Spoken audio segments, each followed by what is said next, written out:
All right, welcome into another episode of Are You Ready for a Podcast, the official podcast of the Are You Ready for Some Football Fantasy Football League, presented by Hoops with Hunt, presented by pianoin21days.com. And I want to die. You left out Hungry Howie's. Yeah, nobody cares about how I feel. I think everybody just cares how you're feeling this week. Not good. This is I should have, in fact, I did see this coming. Terrible loss for my team. But I had hoped this was not the way it would have gone down. We kind of entirely went down in flames, and nothing good to take from week 9.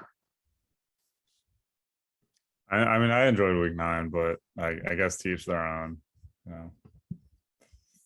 Okay, let's start the recap. So we will begin with Dan, who we had kind of written off last week, minus Derrick Henry, and he comes in and makes a big trade, shakes things up, shakes up the locker room, and comes out with the highest score on the week, the second highest score for his team this season, and his fourth highest score all time. So, big win, 135-78 over Ben. And it comes at a time where he needed it the most. Yeah, it's weird that last week I think we expected Dan to just start losing a lot of games, and granted he was playing Ben, so you do wonder, is this like a bad thing not a bad thing for Dan, but like, did he waste this good week on Ben, or is this a sign of things to come? I didn't mind the trade for him. I just feel like the league is just like with these trade, we've had 3 like kind of stud running backs be traded, or not stud running backs, but stud like players with Chubb, Kamara, and Cooper Kupp. And I don't know, I feel like there's just not been enough shopping. I feel like a lot of maybe I'm wrong. Maybe Dan was looking around for the best trade for him, but I feel like teams kind of focus on one team to trade with when maybe you can get better value somewhere else. So, but I didn't mind the return a ton. I don't know. And now that he has James Conner as like an RB1 and Dearness Johnson this week, like his roster is pretty complete. But yeah, that was the big win for him. I think giving up Kamara looked questionable. He loses Derrick Henry and then trades away his other elite running back, but now is James Conner that guy with Chase Edmonds out with a high ankle sprain, maybe for a little while? Yeah, I like he's been very touchdown dependent this year, but that's because he hasn't gotten a running back 1 workload. And so if he gets a running back 1 workload, I think he's a top 10 to 15 guy pretty easily, which is obviously huge for Dan. But he kind of he'll have this week he'll have Dearness, but after that he's gonna have to patch things together with Melvin. So I still don't love Dan's team, but he's now 4-5, and I think firmly in the playoff. When I lost to Ben, I think you can kind of say that his playoff hopes are almost vanished. Ben's? No, Dan's. How do you lost? He had lost to Ben. Yeah. I'll say, I think we could say that about Ben. No, yeah, Ben. I think we can definitely say that about. I don't think there's much to say for him. Yeah, no, I mean, losing Edmonds, big blow for him. Maybe he gets him back for the Haney Cup playoffs. We don't know with the high ankle how long it'll last. But I think Gaskins looked a little bit better. That's maybe the one bright spot for Ben. But I was just kind of doing a little bit of analysis, looking at what Ben's been putting up recently, and his team has been very bad this year, which we obviously know. That's pretty self-explanatory. But this is his 4th straight week under 100 points, which this week, that's basically like an average-ish score the last 2 weeks, which have been by far the lowest scoring weeks of the season. So the league average team has scored 97 points each of the last 2 weeks. And before that, the lowest average was 106 points for the average team. So 2 low-scoring weeks, but Ben has been putting that up all season.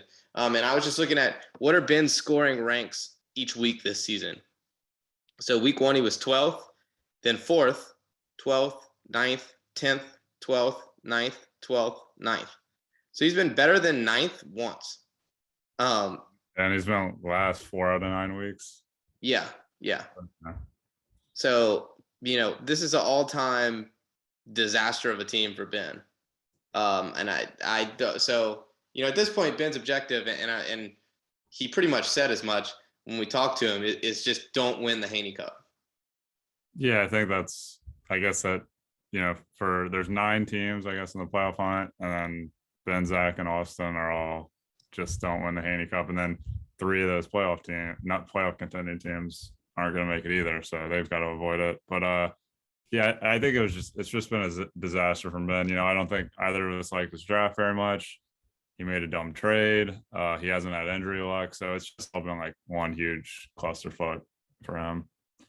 Yeah, and then we'll move on, keep going through the games to the huge matchup of the week, which was Colin and Hunter. You said Hunter needed this game. He got it. McCaffrey's back. Hunter's back. Getting the big win with the second most points in the league, 115 to 104 over Colin. This is actually Colin's lowest output scoring wise of the year.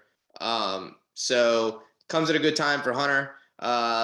Lamar, maybe the QB1 the rest of the season. He looks like he's been really good recently. They've got no running game outside of Lamar to speak of. So he's the running and the passing on that offense. And things are pointed in the right direction for Hunter. Yeah, who would have knew Hunter would have the Jags defense to thank for his maybe saving a season? Because if that's probably the underwhelming quarterback performance of the year from Josh Allen, scoring 9 against the Jags. And had he just scored his season average, that would have been enough for Colin to beat Hunter. So that was huge for Hunter. Yeah, this is easily the biggest one of the week. That his defense got 19. Yeah, but like that happens occasionally. That's happened a few times this year. Like I just would not have seen that coming from Josh Allen. Yeah, like I think this is easily the win of the week. I mean, just a massive win for Hunter to hang in the playoff race, and obviously you really like his team. Yeah, on top of him getting a win, we'll get to this in the next couple matchups, but he got a couple. The other 5-3 teams. Obviously, me and Thomas are both 5-3, so one of us had to lose. But there were 2 other 5-3 teams also lost, so that's just huge for him in the playoff seeding and playoff race. Yeah, I think for Colin, there is his team's still really good, but I think there's a little bit of concern for him at receiver. I think Chris Godwin is questionable for this week. He's dealing with a foot injury. It seems like Jerry Jeudy is really cutting into Courtland Sutton. Maybe that applies also to Rashad Bateman coming back for Hollywood. Hollywood's still been good. And then Mike Williams is falling back down to earth. So really, over the last couple of weeks, Hollywood's kind of been his only guy that he can rely on. So it's just interesting to note. I mean, I think it's still at 6-3. I think he's still fine going forward for the playoffs. Yeah, still leading the league in scoring by a significant margin. Yeah, and so I think he'll be good. It's just a couple little a couple little things that maybe a couple of reasons for concern there. But yeah, just overall, I would say the storyline from this was Hunter just getting what I would say was a season saving win. And then we'll keep on moving down with you, who got the win, 111 to 93 over Thomas. That Nick Chubb deal coming up huge for you. And Kamara not putting up, he scored 18. He was Thomas's leading scorer, but Chubb over Kamara got you this win. I mean, not really. You won by 20, but Nick Chubb coming up huge, and no other really great performances, but solid performances down the line for your team. Yeah, I think the other thing, like Kyler being out, not playing, he would have needed 33 from Kyler because that was like 17 better than what Tannehill got him. But that's obviously doable with Kyler. But so that was a big loss for him. Yeah, I don't think there's like a ton to say. My team's been really consistent, putting up these kind of 110 to 120 point performances for the most part the last few weeks. And basically since I put a 160 in week 1, I've basically been putting up like kind of 110 to 120 weeks, which is it's nice to have that type of consistency. For Thomas, I think there's a little concern. Obviously, he made the big trade for Kamara. I'm not so for his running back situation now is easily, well, you would have thought was easily the best in the league. And now kind of coming into this week, you have Kamara maybe injured. The Saints are looking at running backs to maybe seem as if he is, and then Dalvin's whole situation, which I know you have some thoughts on. Well, yeah, we'll get there. But talking about the week that was, big win for you. And then we'll keep on moving. And it looks like next on our list is going to be Morgan. Morgan moves to 7-2, extends his winning streak to 5 games. The win over Austin, who's now lost 6 in a row, and continues to not catch any breaks. No, Morgan's kind of just taking over the Grant strategy. Obviously, Grant's still doing this of getting those solid weeks and then just getting really good points against luck. And so yeah, it's worked out the last 5 weeks for Morgan. Now that it kind of seems like we got a couple teams that that beat better teams. So now this week, and now we got some of the 5-3 teams fell back to the pack. So maybe 7 wins gets you in the playoffs. It's starting to trend that way a little bit. So if that's the case, then Morgan has maybe clinched. We obviously don't know. And now he's kind of just fighting for that second seed, which he would have right now. And then he's got the tiebreaker over Colin, which is big.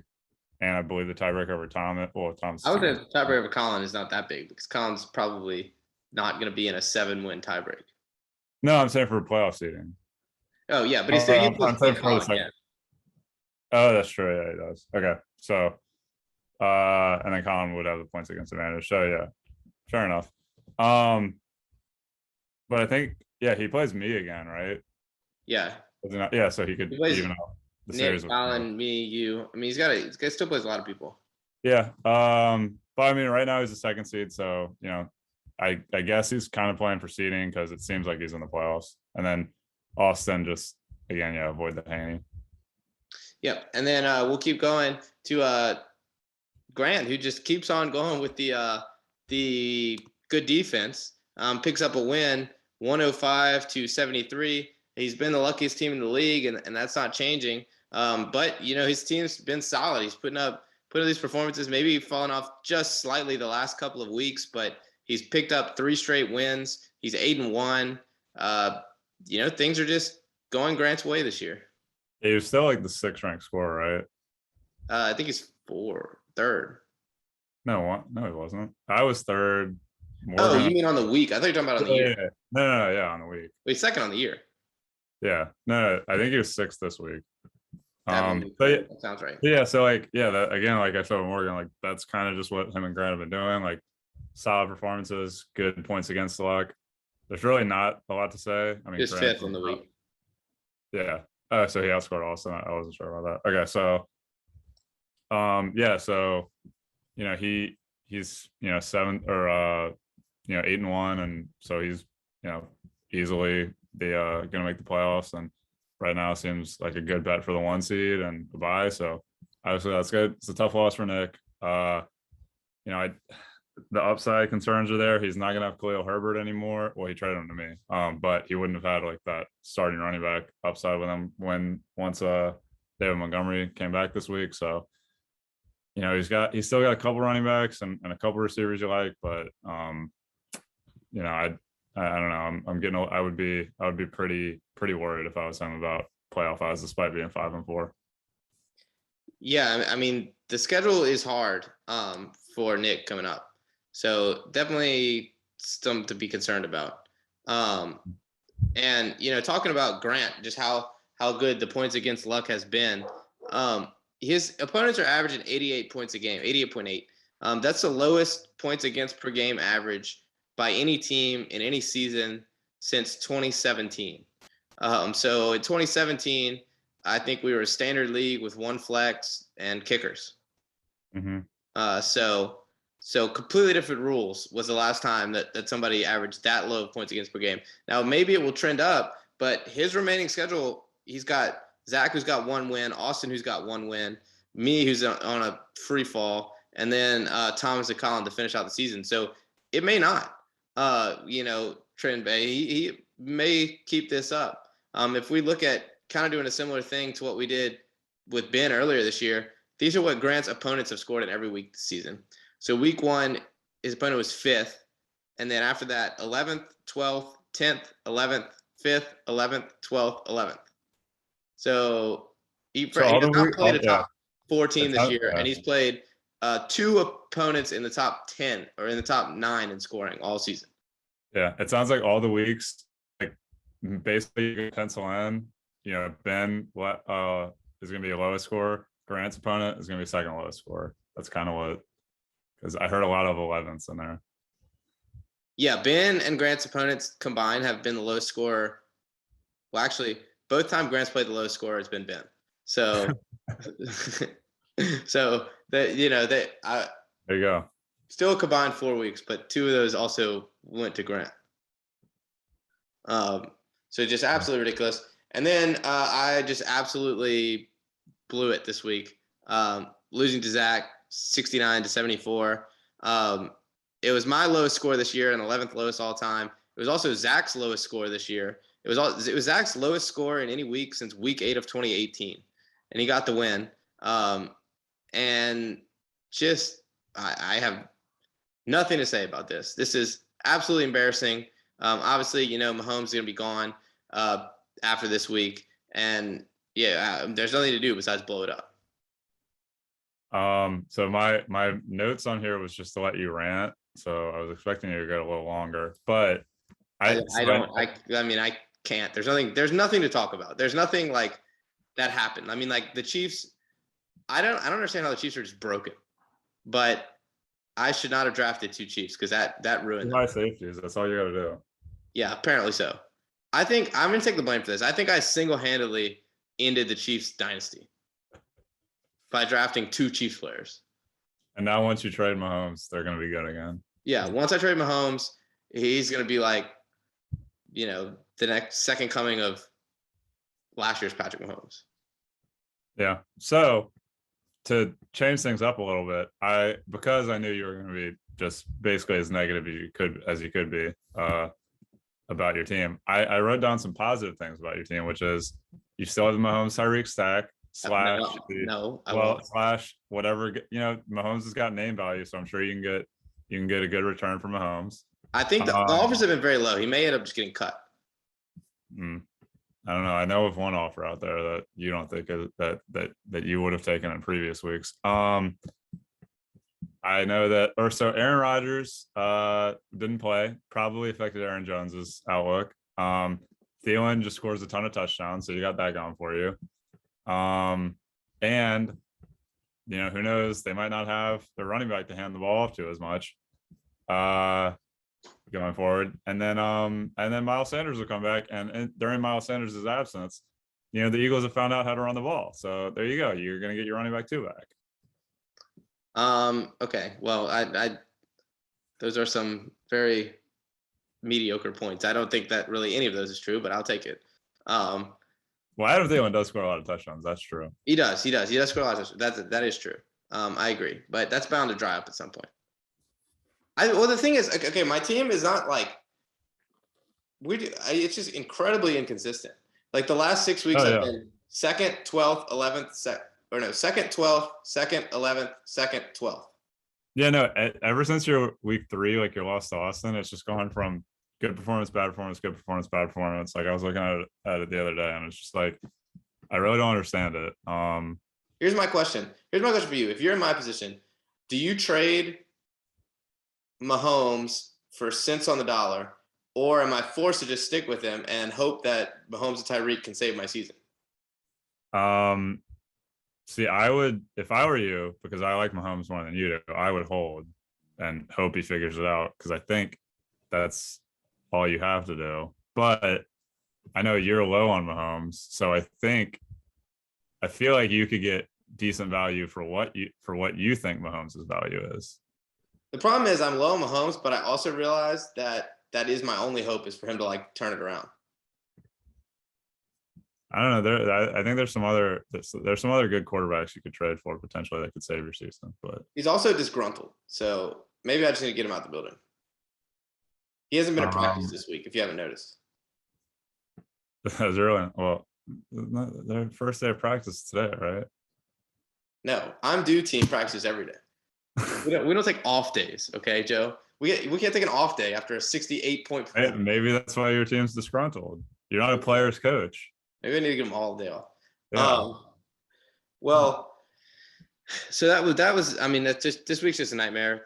Good work to Zach getting a win. He's still the unluckiest team in the league, despite winning with like the 10th most points this week. So that's just how this year's been going for Zach.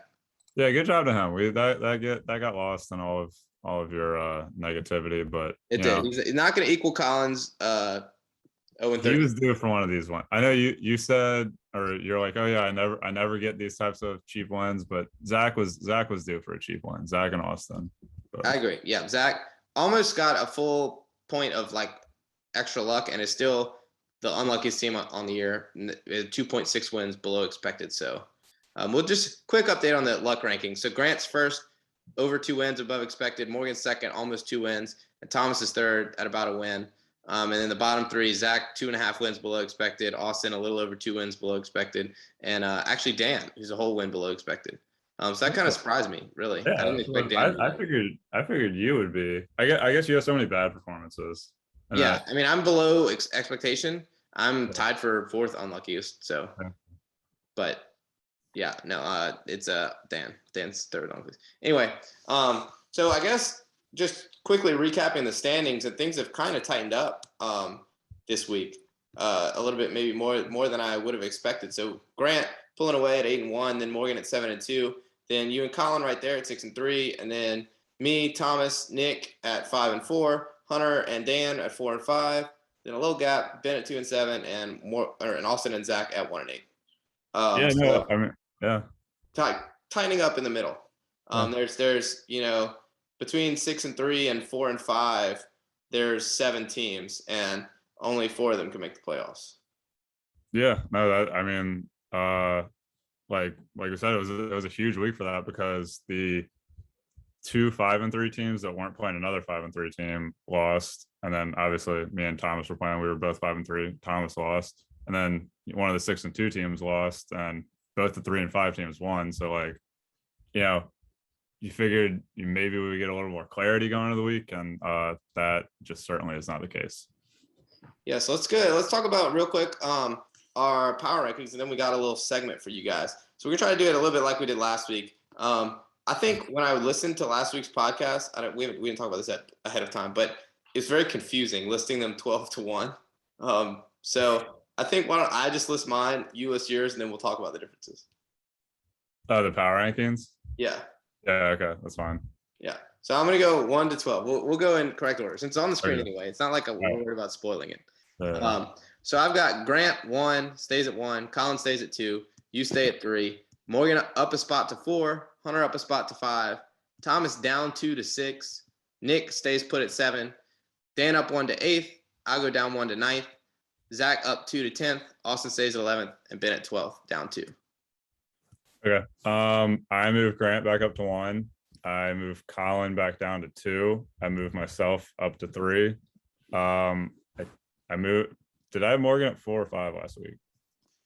You had Morgan at 4 last week. Okay, so I kept him at 4. I kept Thomas at 5, I think, or I had Thomas or higher than that. I dropped Thomas at 5. And then I think I had Hunter or did I have you or Hunter at 6? You had Hunter at 8 last week. You had me at 6. Okay, I moved Hunter up to 6. I kept Nick at 7. I moved you down to 8. So I switched you and Hunter. Then I kept Dan at 9. Moved Austin up to 10. Zach up to 11, and then Ben down to 12. So you had Austin, Zach, Ben. Yeah. Okay, so fairly similar rankings between the two of us. I guess the main discrepancy. Sorry, I'm trying to paste them over while we talk. It's a little bit difficult multitasking, but the main discrepancy is starting at the top. We have the same top 4. You have Thomas at 4, or Thomas at 5, Hunter at 6. I have Hunter at 5, Thomas at 6. What gives you the edge to Thomas? Just that he's a game up? Yeah, so he's a game up. I still like a starting lineup more pending Dalvin Cook litigation and pending Kamara's injury, which I guess doesn't seem, we don't even know if it's anything. So pending those 2 things, I like his team more. I think getting Christian Kirk back in that trade was really big. I think that gives him a wide receiver 2 that he can play. He's probably better used as a flex option, but he's certainly a starting player. So he's got, and then Kyle Pitts is still really good. So he's got he's got every position in his lineup. Kyle will come back, figure it out, except for kind of the flex 2. But he's got a lot of fab money. If you wanted to potentially turn one of his running backs back into depth, I don't know. He just traded his depth for a running back, but if you wanted to then do the opposite with like Swift or somebody, he probably could do that. So yeah, I think it's a little bit at full strength. It's a little bit higher upside than Hunter's. Hunter, it was a big win. He was basically at full strength though, and he scored like 114, which is good. But like, who knows how PJ Walker is going to affect McCaffrey and DJ Moore. DJ Moore just hasn't been that good. And then, Darrell fell back down to earth a little bit. Kupp still had a good game, but we'll see with them. And then he's got Waddle as one of his flexes, but then his flex 2 also is a huge question mark. So Lamar versus Kyler is pretty comparable. Thomas has a big tight end advantage. So yeah, I think their teams are pretty close, but I guess I trust Thomas's tight end and record more. Yeah, I actually thought about my initial rankings. I had Hunter at 4, because I thought, he's just one of the 4 best rosters in the league. I think that I made my thoughts on that pretty clear. But I do think that, huge win for Hunter. That's what moves him up to 5. I can't justify putting him ahead of Morgan, who's 3 games ahead of him. I think I'd take Hunter's roster. And beat him, and as a tiebreaker. Yeah, I'd take Hunter's roster, but 3 games, a lot of games. Yeah. And so I think there's a slight chance that Hunter does miss the playoffs still. I'm a little bit concerned about DJ Moore, and there's maybe this Darrell Henderson injury thing. He split some time with Michelle. I don't know. I haven't seen a great update on that. I think he should be fine, but if that happens, then he's in pretty big trouble because Mike Davis is a disaster. So I think that I still like Hunter's team, although maybe cooling on it just a touch, but huge win. So that's why I brought him to 5 ahead of Thomas at 6. It was a tough loss for Thomas, and I think Thomas's schedule is a little bit tougher. Hunter has an extremely, extremely easy schedule coming in. But Thomas, I don't remember their matchup, but Thomas did beat Hunter in week 3, so Thomas has the tiebreaker over Hunter. Oh, he played him twice. Oh, he beat him twice. So yeah, so he has a tiebreaker over Hunter. Got you. Yeah, I didn't think about that, but and then the other discrepancies, we both have Nick at 7. We have me and Dan flip flopped. I don't know what argument you can make for not flipping me and Dan when Dan just had the best week and I just scored 68 points. And Dan just got another starting running back essentially. So that helps. I still don't like I still don't like his. And he's getting Russell Wilson back. He is getting Russell Wilson back, but I don't like.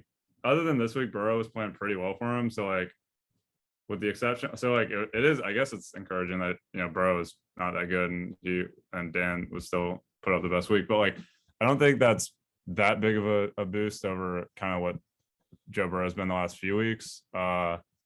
And so yeah, like. So James Conner, I think, is an RB1 with Edmonds out. He's still a little touchdown reliant, but that's whatever. Dearness he'll have this week, probably won't have going forward. So, he'll have Melvin after that, who is like fine. Like they run the ball a lot, and even though he's in a split backfield, he's usable. The receivers he got from Thomas, who are now just his starting receivers, again, fine. Like I just, there's just not a lot once Dearness goes back to the bench after this week, that there's just not a lot to me outside of James Conner that like sticks out to me about Dan's roster. And I really just still think the Chiefs figure it out. And I still think Mahomes and Tyreek will be, if you keep Mahomes, will be like a still very dangerous combo. And it's not gonna be every week, but I think there will still be some weeks that they are that they recapture that kind of early season magic that they had. I still like Thielen. I really do think, like I was joking a little bit, but I do think Miles Sanders is very usable when he comes back. I think the Eagles have figured a little bit something out with that running game. Sirianni said this week they're gonna have to keep Howard heavily involved once Sanders comes back. Yeah, but then he'll kind of take over the Boston Scott plus what's his face? Kenneth Gainwell role. And I think they run the ball enough to where like I think that's still a startable player. Not if Howard's the goal line back. Well, I mean, it's not Jalen Hurts anymore. Jalen Hurts has stopped scoring touchdowns. That's true, but Miles Sanders sucked either way. I don't know. I think he's kind of usable. Michael Carter, I guess maybe he needs Mike White back. So I guess we'll see with that. What? White Mike's starting this week. I know, but didn't he get hurt on Thursday? I don't watch the game on Thursday. Yeah, but he's back. He's back. Okay. So that's what I'm saying. So maybe he's better now with he didn't have a good Thursday night game, right? Yeah. No, they're not Thursday night game again. Yeah. And then the other so that's really it. I just trust you up more. Okay, fair enough. And the other discrepancy, I moved Zach up ahead of Austin. You have Austin ahead of Zach still. Yeah, the same record, but Austin got Kittle back this week, didn't start him, but he's got Kittle back now. Clyde is either coming back this week or the next week, probably. So he's getting his guys back. AB is probably coming back soon. So I just like, again, I kind of like Austin's upside more. I like Zach's team, like for a 1-8 team. But I don't know, like, have we like gotten an update on Kareem Hunt? I think that's like kind of a big deal for his team. And then, the rest of his team outside, like Antonio Gibson hasn't been that good this year. So he's kind of just had Zeke at running back and Elijah Mitchell sort of. And his receivers aren't awesome. And I just think I give it the edge to Zach because I just trust running backs more. I think Zeke is really good. I think Mitchell's been really good. Hunt will be back at some point. I don't know. They're pretty close. They are close. I probably like Najee out of all their running backs the most. And then if Clyde gets back, I put him around about where Gibson is. And then I just like Austin's receivers more. I will say Najee gets the ball like all the time, but I don't know that he's really been that much better than Zeke. No, I don't think he has been, but I don't know. Yeah, like I don't know. I mean, he's really consistent. Yeah. That's what I'm saying. He doesn't have like bad games. Zeke has had like a couple, but I think it's close between them. But yeah, again, this is kind of meaningless because you're deliberating between 1-8 teams. But I would slightly lean towards Austin. Fair enough. And then we both moved Ben down to last. I think what we talked about earlier is kind of justifies that. And so we are going to play a round of league trivia. But before that, of course, we need to address the situation regarding Thomas's team. And I think it's pretty obvious what we need to do here, Joe. Is it? I mean, I think so. Well, you go ahead with what you think we need to do, and because I don't know where you're going with this. Well, maybe. Well, we're just addressing the Dalvin Cook situation. Things off the football field, and we don't tolerate that in our league. And so, of course, the situation will be addressed as discussed.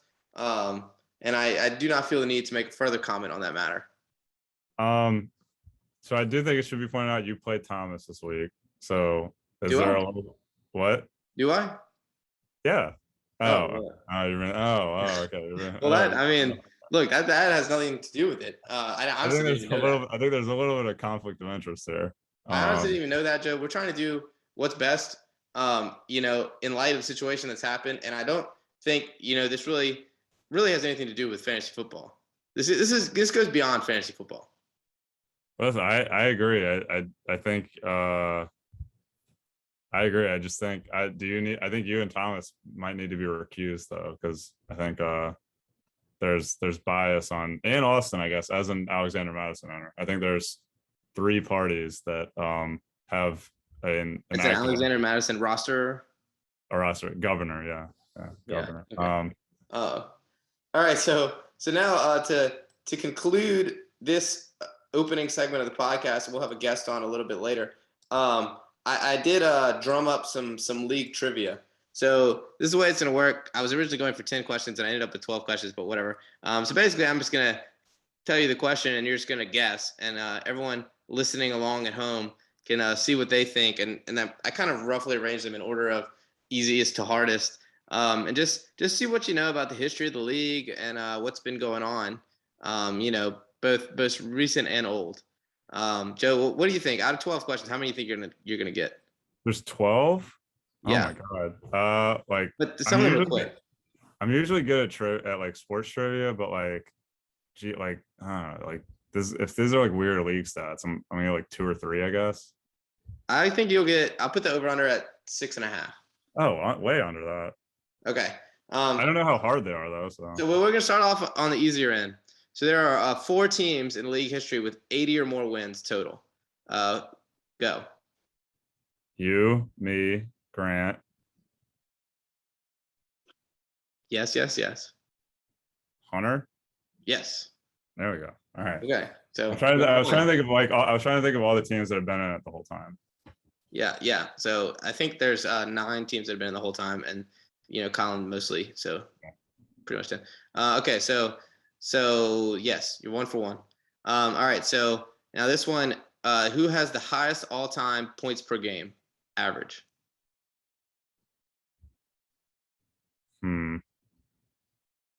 So coming into the year, I might have said Zach, but I feel like this year might have diluted it. I'm gonna say Grant. So no, that's not right. It's actually Austin. So I think you're discounting the fact that Austin Because we've been came in the league 5 seasons. Yeah, and like scoring increase. I should have factored that in. Yeah. Yeah. So it's Austin, then me, then Zach, then Colin, then Grant. Grant's 5th. Okay. Okay. So one out of 2. All right. What year did I win my last playoff game? I think I know. 2018, right? Because we played in the semifinal, and I think I had a bye, so you would have had to win to play me. Yeah. Yes, that's right. 2018. So see, you're 2 out of 3. That wasn't a hard question. Yeah, that was easy. Yeah. All right. What year did Hunter last miss the playoffs? Missed playoffs. So he made it last year. Made it in 2019, I think. What? Made it in 2018.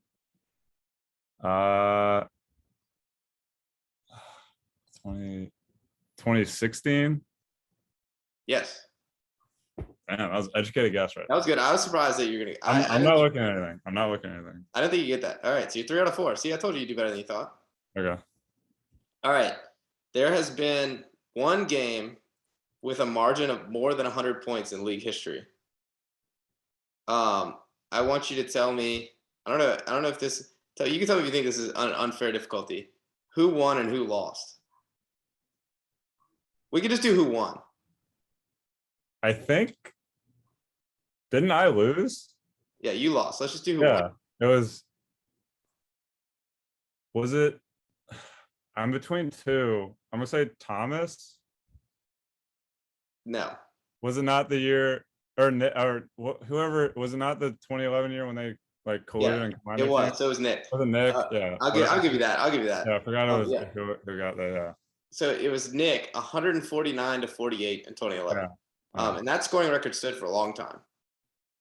Well, I'm sure it was a 2 teams combined into 1. It should have. Yeah. So 149 to 48. Nick won. That was. I'll give myself half a point on that. I'm 3.5 for 5. Okay, 3.5. All right, now I want to know. So we've sent this picture around several times. There was a game also in 2011 that the final score was 27 to 22. Who were the 2 teams in that game? Can I get a hint? Sure. Are both teams still in the league? No. One of them is. Okay. All right. Formerly, I'm gonna say Shipley lost. Shipley won. Yes, Shipley won. Who did he beat? It's still in the league. Colin? No. Thomas. I should. No, because we brought that up to Thomas. I think. Yeah. You got that. Yeah. Okay. I'm impressed that you got that Shipley was in it. Well, I was between Shipley, Como, and Lovell, and then we have Ross. Yeah. Yeah. So those are and DJ wasn't in 2011. Okay, so let's say I'll give you half credit for that one too, because you got to name one team. So you're at 4. Okay. All right. So now this one so there's 3 teams that are tied for the most wins by 50 or more points with 12. There's 3 teams. I'll give you 4 guesses to get the 3 teams. That have won by 50 or more. Yeah, 12 times. Most 50-point wins. You, Yep. Grant. No. Oh, all right. So 2 guesses to get both of them. I feel like it's not me because I just used to win so many close games. You, Grant, 12. 12. Hunter. No. It's Uh-uh. me, you, and Colin. I thought that you Really? get me and you, I did not think me. but teams just used to just suck against you too. True, but like I used to just suck and would just pull them out. Okay. So so you're still at 4. Okay. Who has the largest all-time total scoring margin? Like, so their all-time points minus their Oh, opponent's all-time points.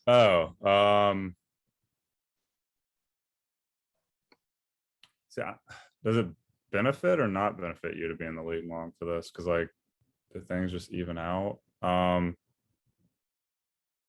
would say it benefits you to be in the league for longer Yeah, because, like, I think you're right. I feel like it might be you, but also like you also get unlucky sometimes. So largest, I'm gonna say. Well, based on that last question, I'm gonna say Colin. no, it's me. Oh, fuck. Um, yeah, I know it's me. I have 1,000-point margin. Jeez. I think that the next is like 600. It might actually. I think Colin may be next. No, I don't think he is. Grant's next in scoring. Let me see who's second. Oh yeah, Colin is next, and then Grant. I should have guessed you. You haven't really been an answer for like a singular answer for. Yeah. any of Okay. yeah. So now this one I think you can get. So you're at 4. There's one team that has 525-point games. Oh, no, like lowest. No. Total. A team that has a total of 525-point or more games. That's the most. Oh, is it that low? Yeah. Oh wait, no, that's 150-point games. Oh, okay. Sorry. Yeah. Yeah. I wrote 125, but I looked at 150 All because right, that makes more. Okay, that makes more sense. 125 the record is like 25 or something. Good call. Well, I'm trying to play the host, and I don't think you would say you twice. Is it me? I'm gonna say No, me. Oh. it's Grant. I thought you'd get that because Grant's team's been so good the last few years. Yeah, but like I feel like 2018 and like last year I put up a lot of really, but I guess I didn't get to 150. All right. So there's Yeah. 3 more questions. These I think I'm 4 out of 9. yeah, these may be tough here. Okay. So I'm gonna ease this one off a little bit. So Thomas obviously has the most 50-point losses with 16. There's 2 teams that are tied for second most with 9 each. I'll give you. You just need to get one. Give me one out of the 2 teams that are tied for second most 50-point losses. Tied for the second most 50-point losses with Thomas. So Thomas is first by a long shot. So tied for second. Okay. Thomas has 16. The next 2 teams have 9 each. Ben. Yes. Okay. Ben. The other one's Hunter. I would not have guessed that. Yeah, I figured you would not have said that. Okay, so you're 5. All right, so the last 2. So who has the highest winning percentage all time?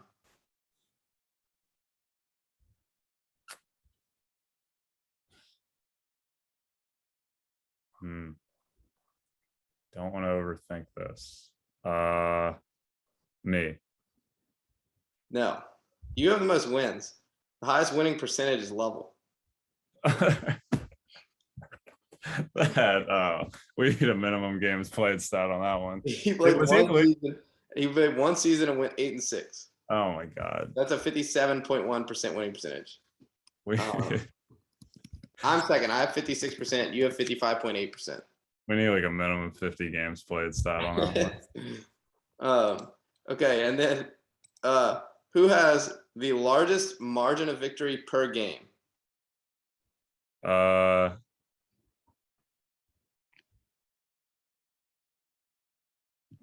Wouldn't so. I'll give you a hint. You're not gonna logic this one out. Yeah, so it's not Grant because you would have like that. We've already done a margin of with you and with Grant, we've already done margin of points. I'm not gonna logic it out.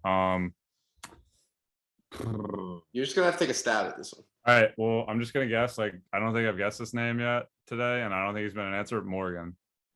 No, it's Ross Petrie. Should have said. See, I didn't think you would go double like guy who hasn't been in the league for 10 years thing. He went. Well, I said I was gonna get harder as we go. He went. He played 1 year. He went 7-8, but his margin of victory per game was 7.4 points per game, which is like still that's like. So he has the highest career margin of victory, and he's under 500. So that's just weird. He also I told you I wouldn't be that good. His points against per game is like 81%. Well, the questions got really hard. Anyway, all right, that was a semi-entertaining segment. So we'll be back later with our guest.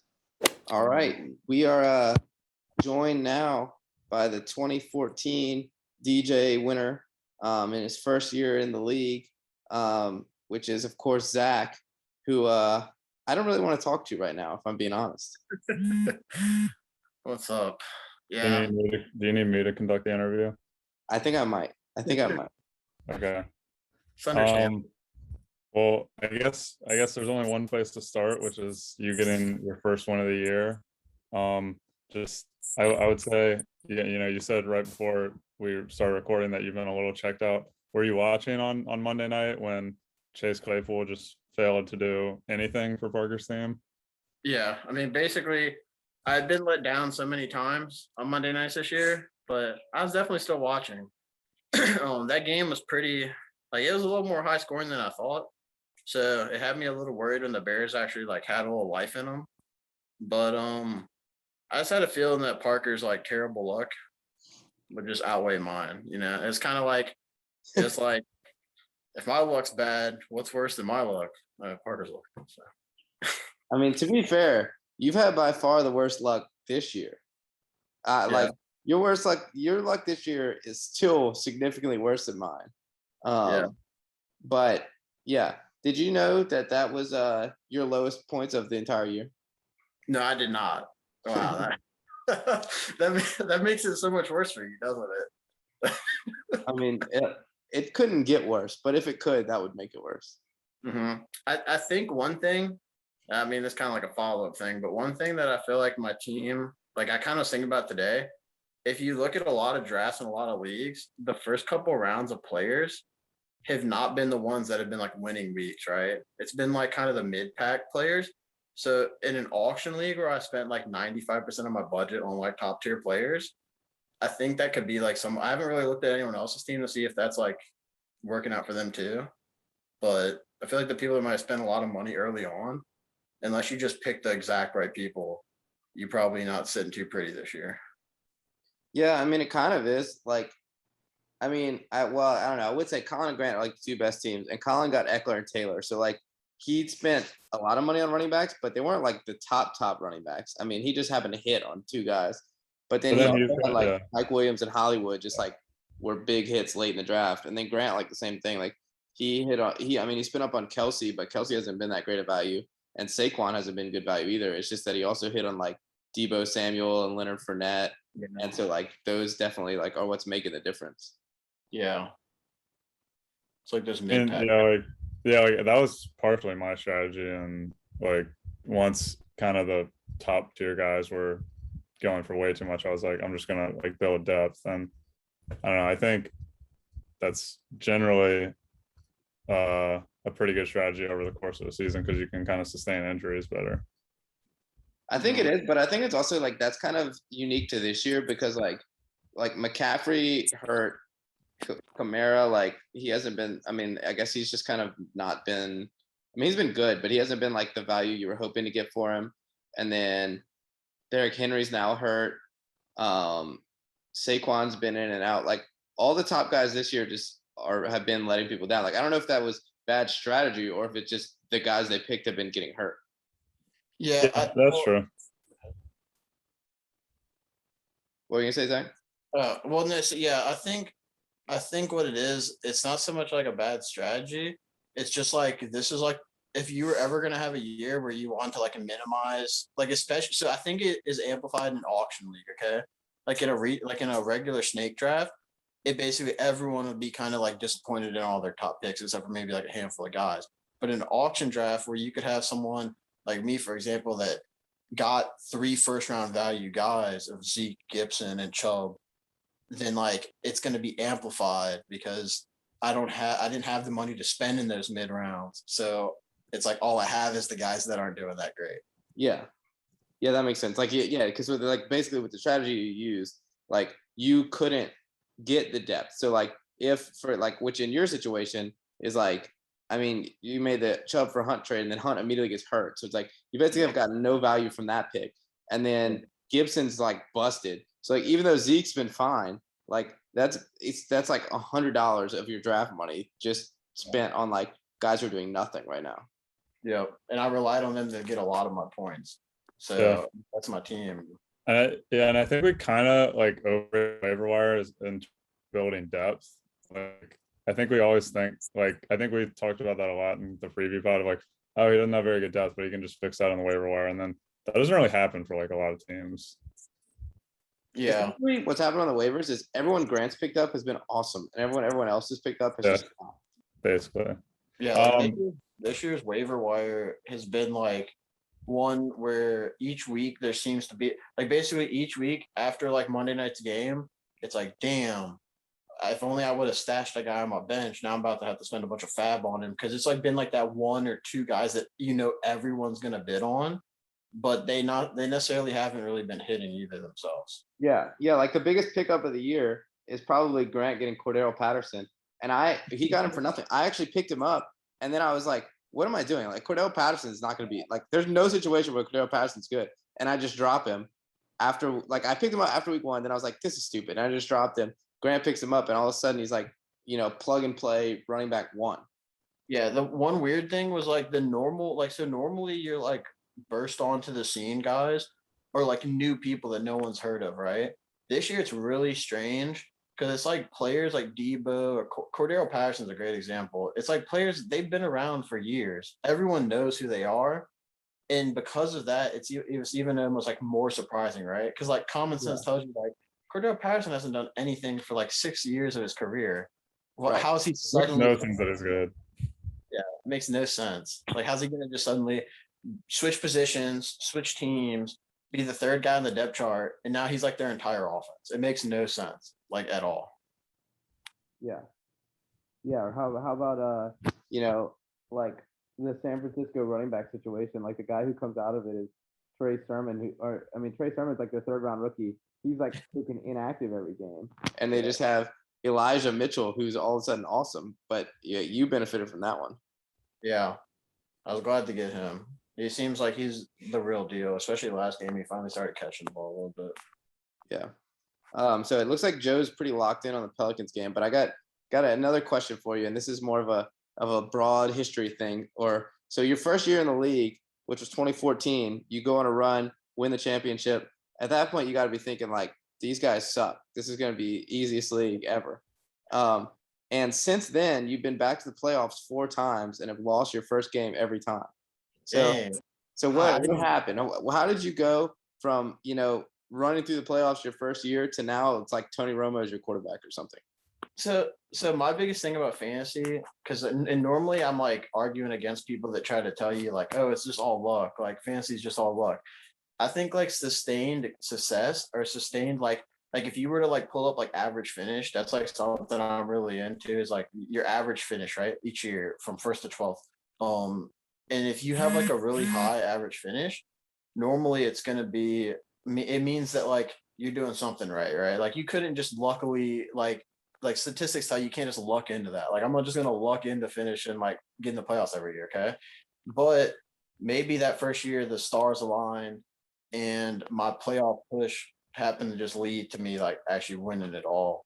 But I didn't even realize that I'd been knocked out like every single first game. I know I've had some tough breaks. Like one I remember a lot is like I felt like I had one of the best teams the year I lost to Colin on like a John Brown catch.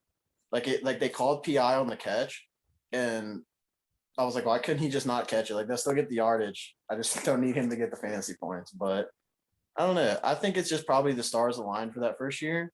but I do believe I'm probably one of the better like owners in the league just because of like my sustained ability to make the playoffs, I guess, besides this year. Yeah, I mean, there's definitely something to what you're saying because so you've been to playoffs. So the first year you won the league. Next year your team wasn't that good. Then you were in the playoffs in 2016, 2017, but lost in the first round both times.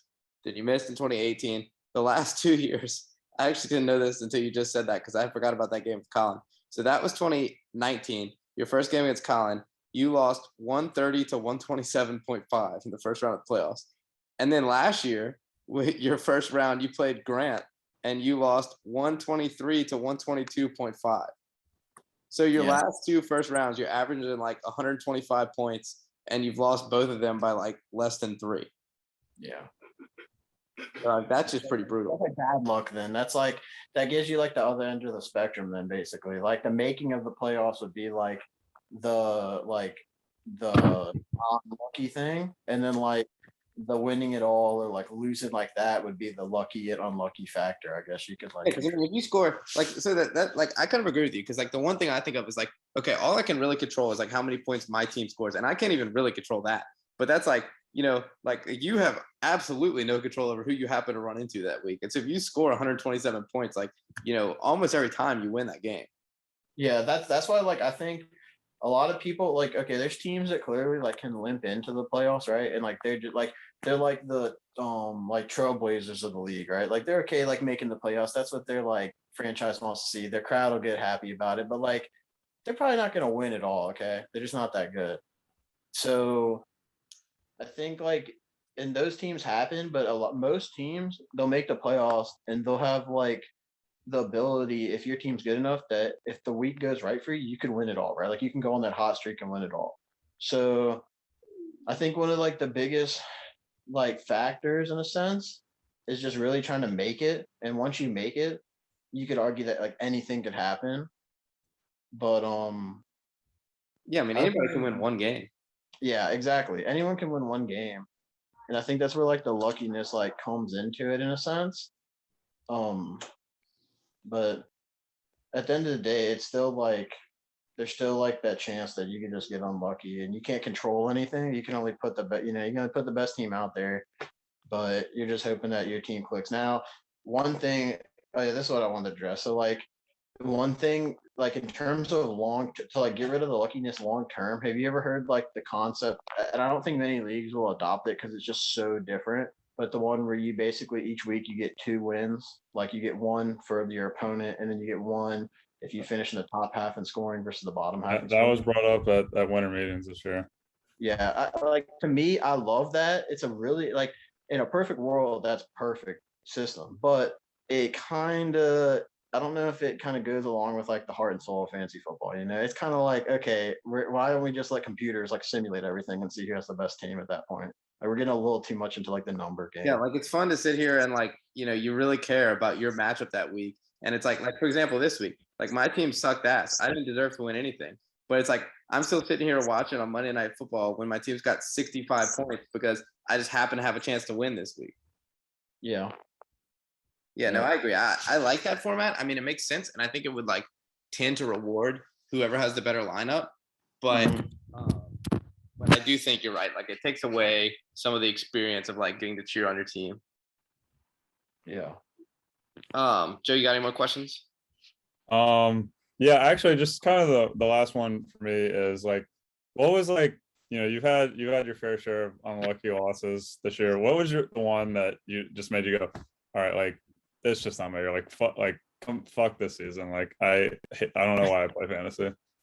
So the biggest thing is like, so there's kind of 2 parts to that. So like the second thing, I don't think I ever had the reason, like the feeling of like fuck this shit, because I just really felt like I really did want to get my first win, just because I was like 2 things: I don't want to finish last, and I don't want to finish defeated. That's like terrible, right? That's like that's like Detroit and Lions type of stuff, right? You don't want to be them. But another thing is like I think the worst loss, I think it was against Colin. I might be mistaken. It was like whoever had it was like a Charger Chargers Raiders Monday night game. Yeah, that was a tough one because I think it was one where like if I'm not mistaken, wasn't it like he had Mike Williams, right? Or what? or Yeah, something. he had Mike Williams and Eckler. Oh, And you had, never mind. Never mind. That wasn't the worst. I thought that was the worst, and then I think the very next week it was way worse. The Ravens won. Mark Andrews. I was like, oh, I got this in the bag finally. I was like, screw the previous week where I got screwed over by like I hate when you watch a whole game. I'd rather you beat me in the first quarter, right? I don't want to watch the whole game and think like, oh, it's game script's going perfect, and then the dude catches like a 60-yard bomb at the end of the game to beat you, right? That's just not right. That's so wrong. But the Mark Andrews one was so terrible. It was because I really thought I had to win that week. And it's like I wasn't just like, oh, I'm hanging on, hopefully. Like I was like, oh yeah, I'm coasting to a win. I finally got my first win. And then Mark Andrews just does some like craziness. All the way up until like the last play. Parker, I think you're on mute.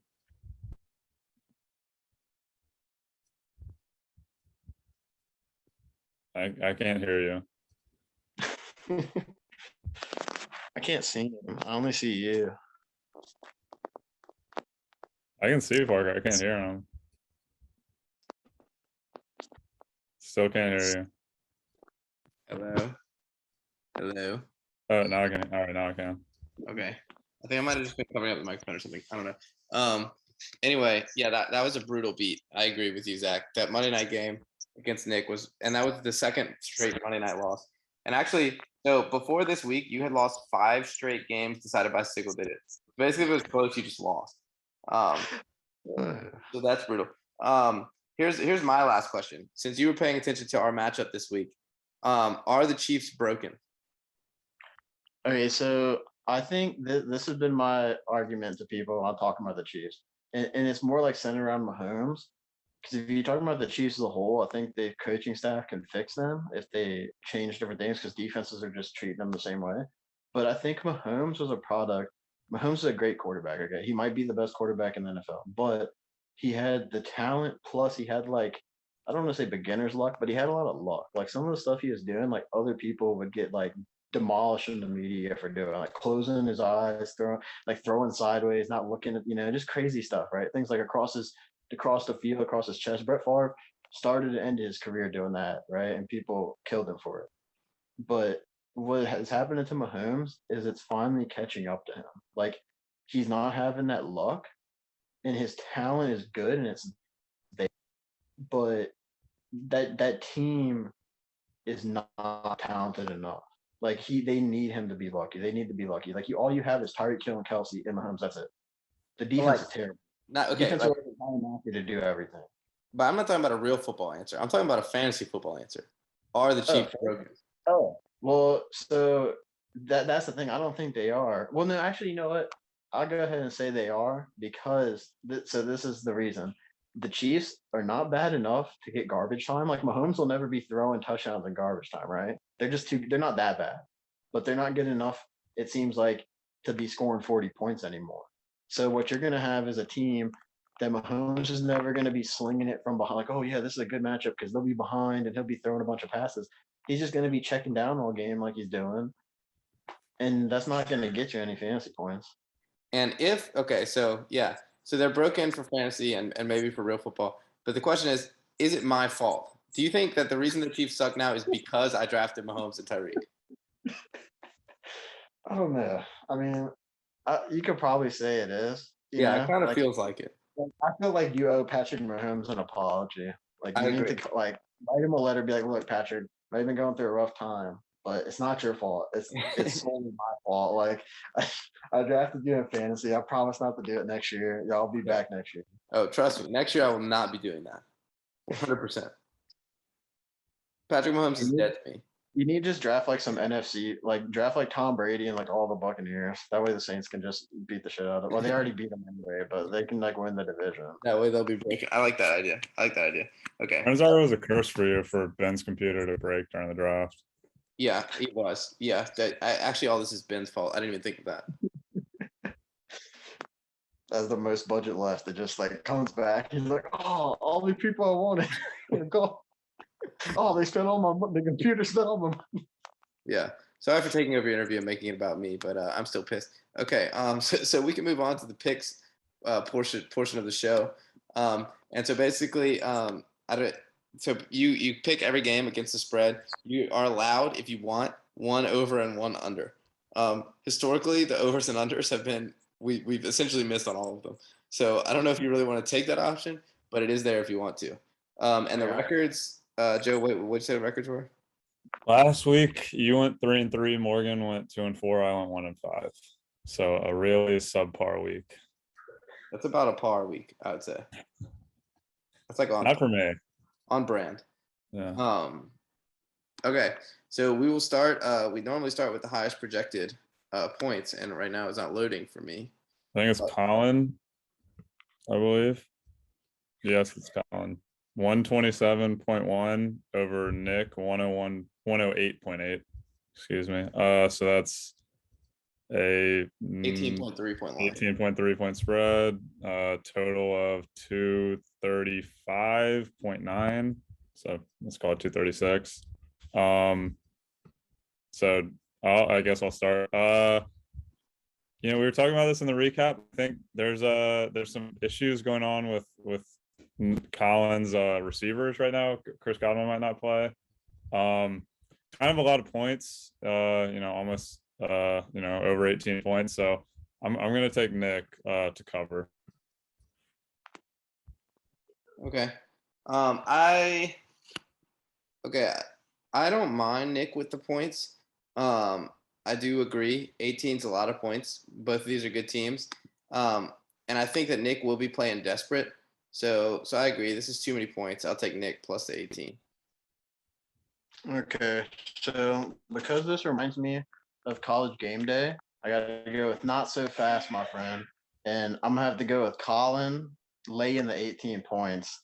I have faith. Colin's beaten me a lot of times throughout the year, so I just have faith he'll just carry that over and beat Nick too. Okay, yeah. I mean, Colin's really good. Yeah. All right. So next up, it looks like it's Hunter. He is a 28.6 point favorite over Austin. This is an absurd line. But Hunter's team is stacked, and I've been very vocal about how I feel about Hunter's team. Austin's bad, Hunter's good. 28 points is a ton, but I'm still taking Hunter. Hunter's covered 28. I think this is too many points too. I think Austin's team's getting a little bit healthier. I'm not as high on Hunter's team as you are. Still like him to win, but that's just way too many points at 28. So I'll take Austin to cover. I think the odds makers here, I mean, they're definitely it's a correct spread. Hunter's team is a lot better, but I don't see Austin as one to give up. So I think there's a backdoor cover here. I'll take him and getting the points. The backdoor cover. I like that. Oh, all right. And then next up, it looks like it is Grant. So Grant's playing you, Zach, and he is a 21.7 point favorite. So another big line. We got a lot of big lines this week. What do you think, Zach? You can lead this off since it's about you. Okay, so I think just because from the statistics you've been telling me about how I've had all these close losses, I feel like there's no way that the fantasy gods would let me get blown out, right? Like they're gonna break my heart on Monday Night Football or something. So I'm gonna have to take myself to cover, just because, unless somehow Grant comes back and then wins by 30, like on whatever the last player he has playing. Besides that, I think I can cover that. Well, you didn't hear the statistics earlier, but every team playing Grant has been terrible. Yeah, that was going to be my logic. I think I normally either pick the guests to cover or I pick the over in their game. I'm not going to do that. Grant just has too good of points against. You would have figured it would change by now, but it's just not. So I'm just going to take Grant to cover because he just always does. You don't lose money, or you don't win money betting against Alabama. You don't win money betting against Grant. Scared money doesn't make money. Yeah. All right, I'm looking here at the total. The total of 228 feels a little hot for this game. Grant hasn't been as good in recent weeks, and Zach, hasn't been as good really all year. So I'm taking the under. I like the under 228. This feels like a game that could go under. Mm-hmm. All right, so next up, it looks like is Dan. Dan is actually a 5.7 point favorite over Joe. Now this is a line that makes no sense. And I get that you can say, oh, Chubb's out, Dearness is playing. That basically is directly Dan stealing one of Joe's running backs. But here's the deal. Joe's good, Dan's not. 5.7 points makes no sense. I'm taking Joe to cover by maybe 57.7 points. Okay, here's the deal. My team is good and they're not gonna have 4 starters. So Doesn't matter. Yes, it does. And Dan basically Dan, one of those 4, basically Dan is gonna steal. So line makes a lot of sense. I'm gonna take Dan. Things are coming together for him coming off the big week. And going into this week, I don't think it's a panic thing if I lose or anything at being at 6-3 right now, but just all the trends seem to be in favor of Dan. Shoot. I mean, the Chubb thing hurts because it's not. I mean, he still has his bye week coming up too, so you basically losing him for 2 weeks, which sucks. But this COVID thing's been catching a lot of players by surprise, and so I just think like your team's not ready. I normally I would take your team to cover, but I think like that added on to the other buys you were talking about. I think Dan. You said Dan's getting the point. No, he's giving the points, right? Yeah, he's a 5.7 point favorite. Yeah, I think that's not. I feel like it should at least be around like double digits. So I would say Dan should cover that. That's reasonable. Okay, and then last one. So my lineup is I'm currently Patrick Mahomes is absent from practice, but assuming I make a deal and or get a quarterback, I should be about a 3-point favorite over Thomas. We have 2 more matchups. You skipped over Morgan and Ben. Oh, I did. You're right. And that was okay.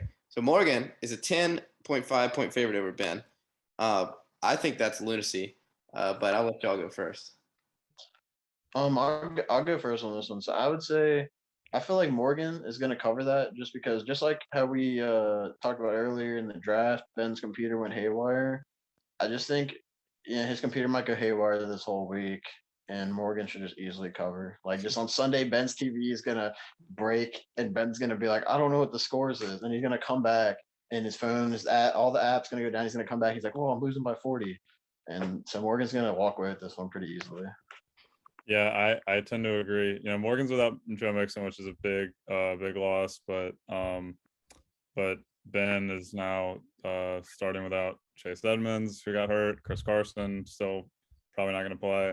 So his running back situation is Myles Gaskin and Zach Moss, which is horrendous. His wide receiver situation is not much better. We've talked about this a lot. Ben's team is just terrible. So I'm going to take Morgan with giving the 10. I agree. This line makes no sense. Let's give Morgan the kiss of death. All 3 of us go on Morgan to cover. And then, okay, so last one, I'm going to say I'm a 3-point favorite over Thomas, assuming that my lineup includes a quarterback. So -3 against Thomas, 2 good teams. This is probably, I would say this is the most important matchup playoff-wise this year, just because we're both 5, or this week, just because we're both 5-4. I mean, there's, Nick and Colin, and then Joe and yeah, I mean, that's also in contention, but both 5-4. This is probably the most pivotal matchup of the week. And I don't win pivotal matchups. I just don't. Historically, my team, this just is a trap game. The Dalvin thing is going to hurt Thomas, but I don't think it matters. He's going to cover 3. Yeah. Go ahead. All right, you can go. Oh, okay. I would say I think Thomas and I think you said you'll be a favorite when you get your quarterback, right? So you're the one giving the 3, right? Yeah. Like I said, I definitely just feel like the way this is one of those matchups where you don't look at the teams, you don't judge them off the players. You basically look at okay, what is history told us? Like Parker has been he's won in this league, he's a winner. Everything should mean everything tells you oh yeah, put all your money on Parker's team. And Thomas, he's kind of the dude that goes and drafts Matthew Stafford multiple years in a row. But I feel like this is a trap game, right? The Vegas wants you to lay the 3 points, and you're thinking you're going to be cashing your ticket in a couple hours. But I feel like Thomas is going to make Vegas a lot of money this weekend, and Thomas is going to cover easily. Or not cover. He's going to he could cover if it was good. Yeah, he's going to win. He's going to win outright. He doesn't even need the 3 Okay. points. I like the pick. Yeah, I mean, this is ridiculous. Parker's whole MO this year has been good performance, bad performance, good performance, bad performance. So coming off the bad performance, it's going to be a good performance. Thomas is out without Jamar. Kyler is still questionable, might not play. There's just really bad vibes in Thomas's locker room with some of the people he chooses to employ there. So I like Parker with a big bounce back. I mean, he's doing the poor pitiful me and my team is so bad, and then he's going to score like 130 this week, and then he's still going to say his team's bad, and that's just how he is. So yeah, I like Parker to win or to win and cover. All right, so that's all the picks. So real quick, I've noticed that I don't think I finished a single week above 500 on my picks. So Joe, whenever you record the picks, everything I just said stands true. It's what I believe, but just flip it. I want to make the opposite pick of everything I just thought. So all my picks are opposite of what I just said. Okay. All right. Okay. All right. Okay. Well, thanks for joining us, Zach. Real quick. Okay. This actually I'll get your take on this. Who do you think is going to? Okay. So basically, I don't know. You said I'm sure you're not paying that much attention based on the fact that your team has been a disaster so far. But basically, the playoff race is down to, we're going to assume that Grant, Colin, Morgan, Joe are in. So that then 2 out of the remaining of me, Thomas, Hunter, and Nick and Dan are going to make it. And the other 3 are going to miss. Okay. What 2 do you think will make it? And you said it's you, Hunter, Joe, and Nick? No. Me, Hunter, Nick, Dan, and Thomas. Okay. You, Hunter, Nick, Dan, and Thomas. So Hunter, and then you, Nick, Thomas, or Dan. Probably you, just because you've had like pretty terrible luck the last 2 years. I feel like you're due to make the playoffs. So like how Dan was saying, I mean, not like how Joe was saying, like you kind of like poor me, pity my team. I feel like that's got to be put to an end. And you're like, okay, Parker, you made the playoffs. Like, shut the fuck up. Like, but I think you and Hunter probably. I think Hunter's been really good the last few years, like really phenomenally good. And like, so I really think think like, if I was gonna, Hunter fully healthy has the best roster in the league, I think. yeah, I think like if I was gonna like obviously it could fall a certain way, so it might not be able to happen. But like if it falls the right way, I think it could be him coming in second again to Grant. Like just coming in second one more. It wouldn't be like his 3rd year in a row. It'd be like the Buffalo Bills of the league. Yeah, he's been runner up in the first 10 years 4 times. And he's never won. That's tough. like my team name, if you're not first, you're last. So he basically is just as bad as any other person. A lot of last place finishes. All right, you think you're going to be able to avoid the Haney Cup? I think I don't know. I mean, I would say like I think so. That's like the right answer. But I feel like I gotta channel my inner Dan Campbell and start biting at some kneecaps as I'm picking myself back up off the ground, and maybe I won't finish last. I like that. Yeah, just to lift your spirits a little bit. What was the stat earlier, Joe? It was Ben this year has finished in the top 9 in scoring 1 week or something like that. Yeah, and he's been last 4 out of 9 weeks.